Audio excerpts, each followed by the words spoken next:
तो जो हमारा नेक्स्ट टॉपिक है वो है statement of changes in share holders equity. तो अब ये क्या बताता है, देखिए ये जो सेक्शन है वो आपको ये बताएगा कि जो शेयर होल्डर्स इक्विटी है उसमें कितना चेंज आया है।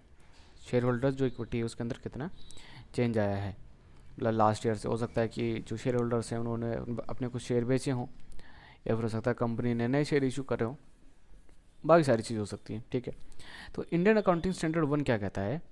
Indian Accounting Standard 1 requires companies to present a statement of changes in shareholders' equity to show the impact of various types of transaction on various components of shareholders' equity।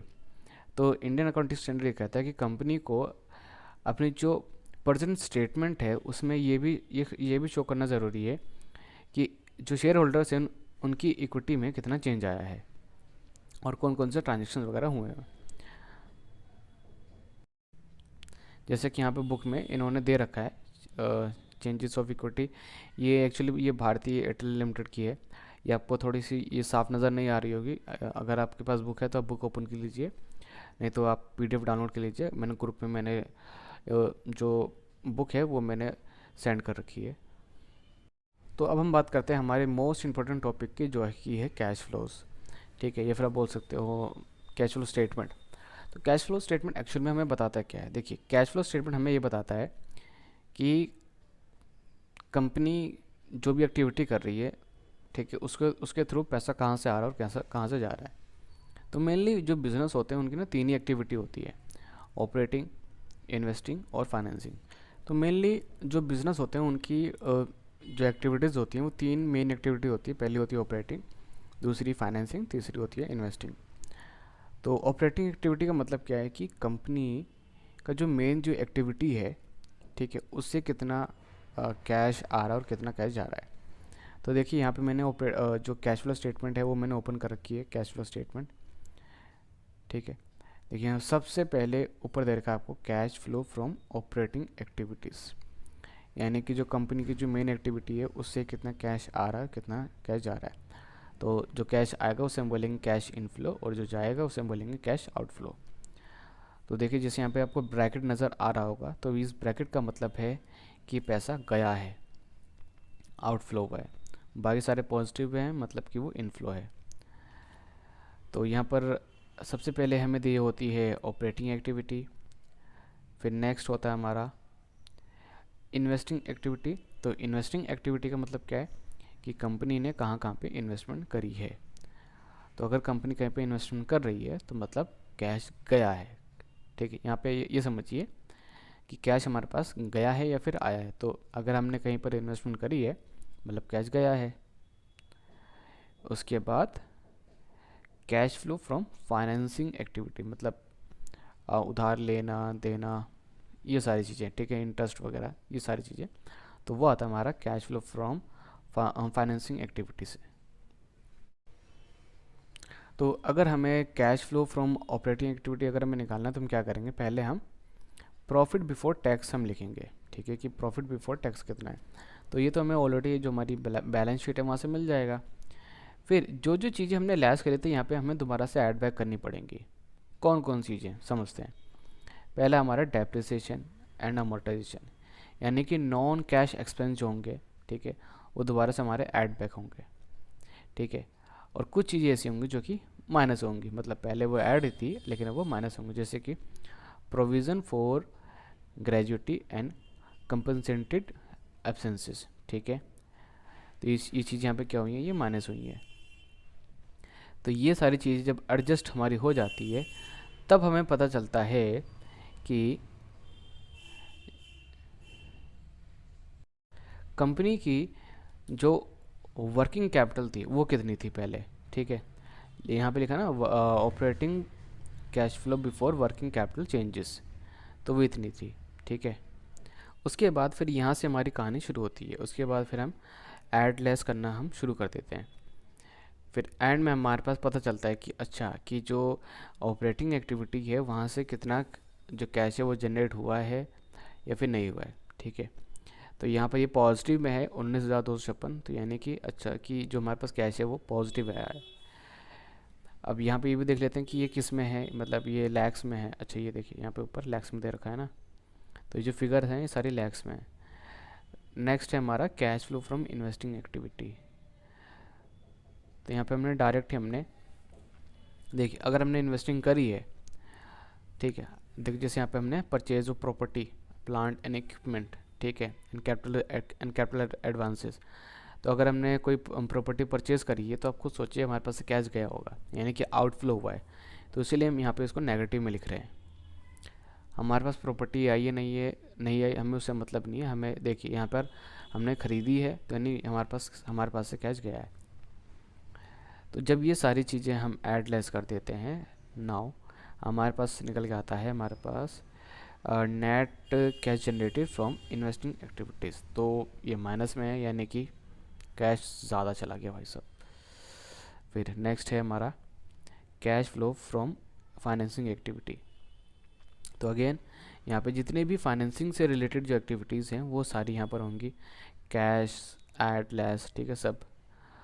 तो यहाँ पर जो हमारे पास जो बैलेंस निकल के आया है, ठीक है, net cash used in financing activities, ये हमारा लेस है, ठीक है। और अगर हम तीनों एक्टिविटीज़ को अगर हम लेस प्लस अगर हम करके देखें तो ओवरऑल कंपनी के पास जो कैश एंड कैश इक्वलेंट है वो है 3,08,017, ठीक है, 3,817 इतना उनके पास कैश एंड कैश इक्वलेंट्स है। और बिगिनिंग में कितना था, बिगिनिंग में इतना था। तो यानी जो अगर हम इसको ऐड कर देते हैं तो अराउंड हमारे पास 4,000 समथिंग, ठीक है, 4,188 रुपये समथिंग हमारे पास कैश हमारे पास है। तो हमने जो कैश फ्लो का जो पूरा फॉर्मेट हमने देख लिया और हमने कुछ चीज़ों के बारे में हमने जाना। अब हम देखते हैं कि बुक में हमें इन्होंने क्या लिख रखा है। देखिए कैश फ्लो स्टेटमेंट से हमें एक्चुअल में पता चलता है कि कितना कैश कंपनी के पास आया है या फिर कितना कैश कंपनी के पास से गया है, और ओवरऑल कंपनी के पास कितना कैश है, ठीक है। और कैश फ्लो स्टेटमेंट से हम एक चीज़ और कंपेयर कर सकते हैं, जैसे कि उन्होंने दे रखा है कि जो प्रॉफिट एंड लॉस स्टेटमेंट है, ठीक है, जो प्रॉफिट एंड लॉस स्टेटमेंट है हमें मान लेते हैं कि वो दिखा रहा है 1 लाख की हमारी सेल हुई है, 1 लाख की हमारी सेल हुई है, ठीक है।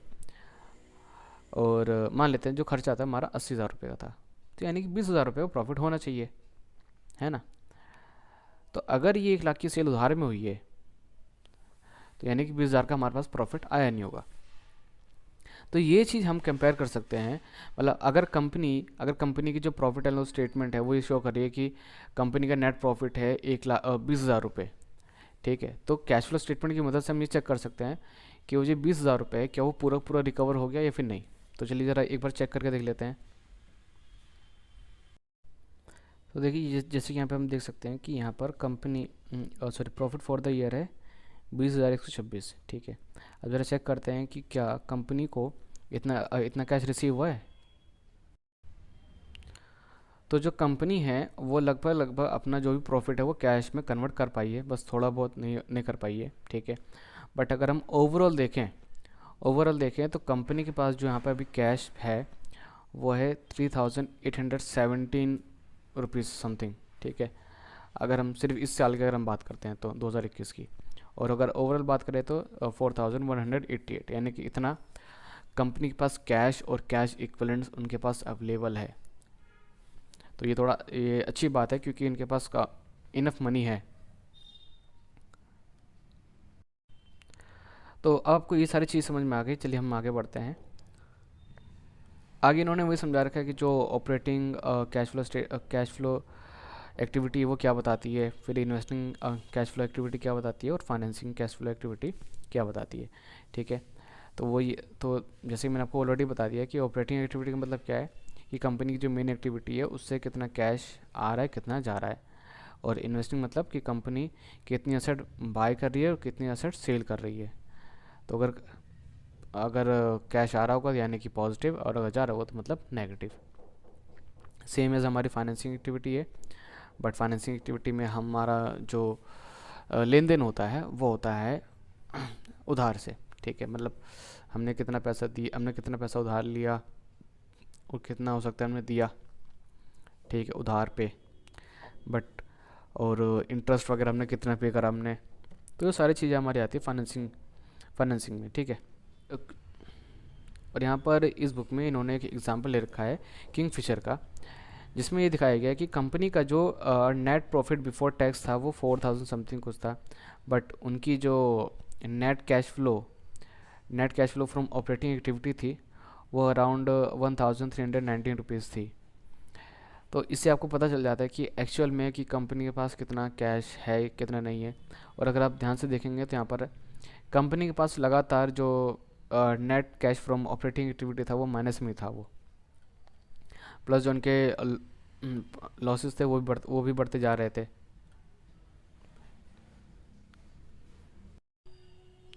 बाकी यहाँ पे इन्होंने जो किंगफिशर है उसके बारे में पूरी कहानी इन्होंने बता रखी है, इसको बैठ के आप आराम से पढ़ सकते हैं, मतलब कि ये जो इससे आपको थोड़ा सा ओवरव्यू आपको मिल जाएगा।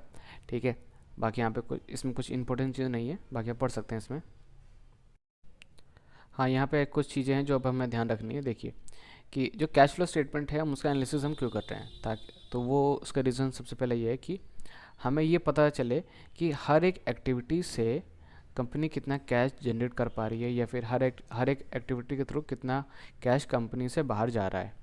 ठीक है, और क्या कंपनी उस कैश को वो सस्टेन कर पा रही है, क्या वो जो कैश है, कैश इक्वलेंट है, क्या वो बढ़ता हुआ आपको नज़र आ रहा है। और जो एक्स्ट्रा ऑर्डिनरी जो आइटम्स हैं या फिर जो नॉन रिकरिंग जो आइटम्स हैं, ठीक है, उनकी वजह से जो कैश है या उसके ऊपर कितना इम्पैक्ट पड़ रहा है।